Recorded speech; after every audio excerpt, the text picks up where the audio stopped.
So up at the airport, 2022, there were 312 catalytic converter thefts reported by KCI police. In 2020, there was one. Now, that was pandemic year, of course. In 2021, there were 65 catalytic converter thefts reported by KCI police. Last year, that number ballooned to 312 catalytic converters reportedly stolen by people who had just parked their cars up at the airport. That's a huge problem. So now the numbers are down, and thank goodness they're down. And Woke 41 did this story last night. So the numbers right now of catalytic converters that have been stolen year to date up at the airport, January 1 through June 29. So the first 6 months of the year is 32. Now that's very good. That's on pace for the 2021 numbers of 65. Remember, last year, 312. This year, the first 6 months, 32. Okay, that's great. How did they do it? What did they do?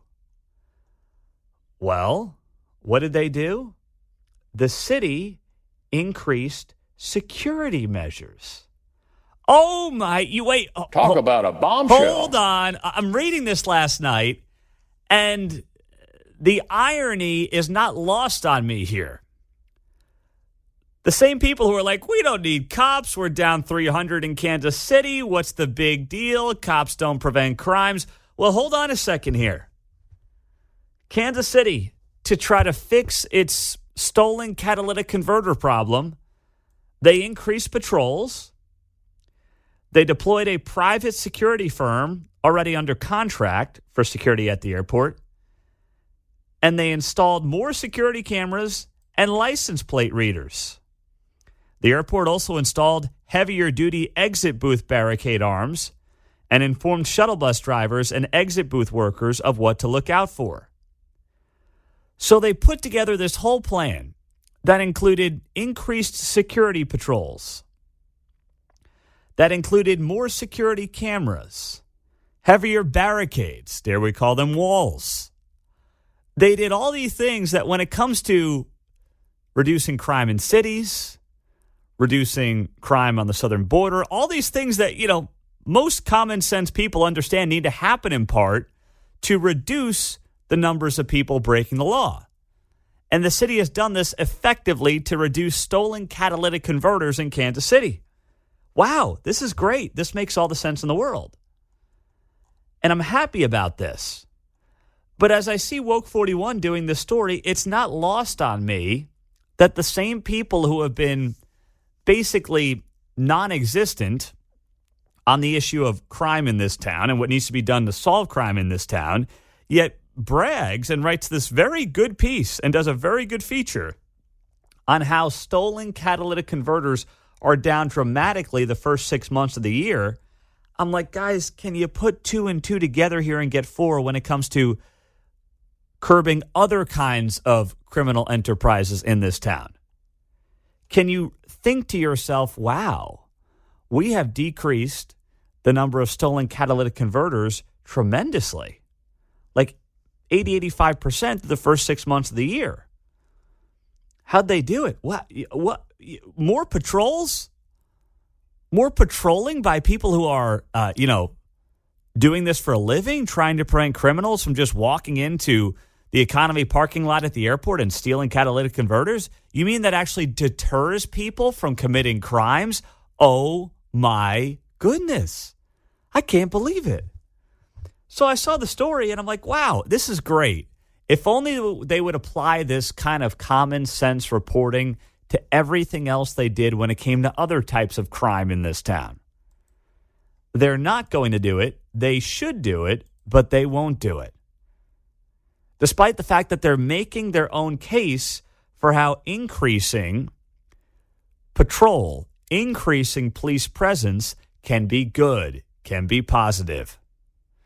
Now, with that being said, speaking of increasing police patrol and increasing presence, we started off the show this morning talking about the plaza and the fact that Quentin Lucas yesterday put out a rendering that was done by Urban Lab KC on how Nichols Road would look if they shut it down to car traffic and they just made it for pedestrians only.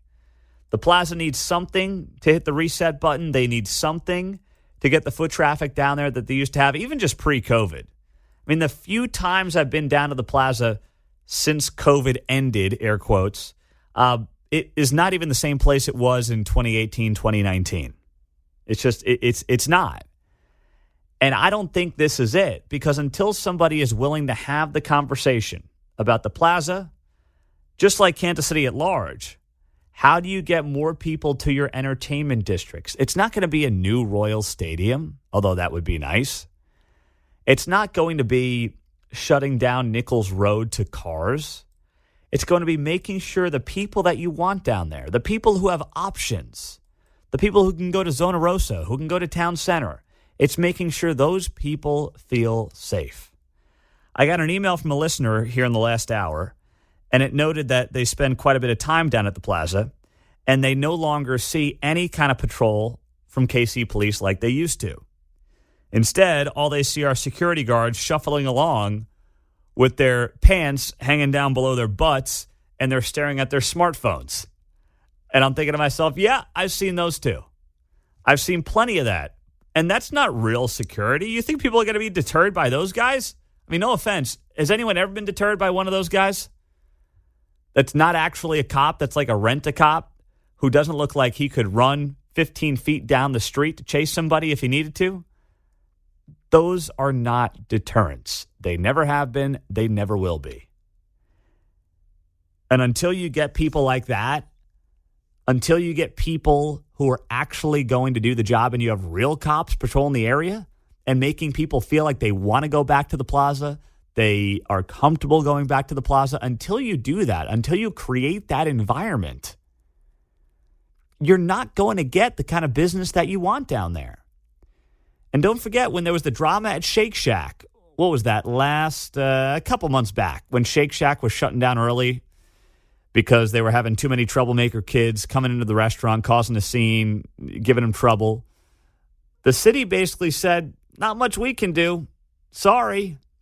I'm not sure what you want us to do. Hire your own security. It's like, why am I paying the city taxes then if you can't keep me safe? And that's also how you end up with vigilante justice, which nobody is looking for right now. Coming up on KCMO News in 2 minutes, and a former Olathe North Star has himself in some trouble. What happened there? We'll get to it next.